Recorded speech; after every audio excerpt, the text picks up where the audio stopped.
अस्सलामुअलैकुम दोस्तों, welcome back to our channel fine Urdu. Chandeliers का मतलब है वो बड़ा और शानदार लाइट फिक्सचर जो अक्सर हाई सीलिंग्स पर लगाया जाता है और जो कई लाइट्स या बल्ब से मिलकर बना होता है।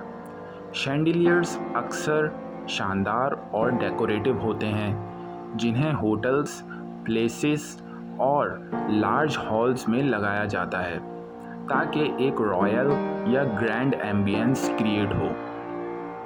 उसके ड्राइंग रूम में एक बड़ा शानदार शैंडिलियर लगा हुआ था जो रात में चमक रहा था। The grand chandelier in the hall added elegance to the entire room. हॉल में शानदार शैंडिलियर ने पूरे कमरे को एलिगेंस दी।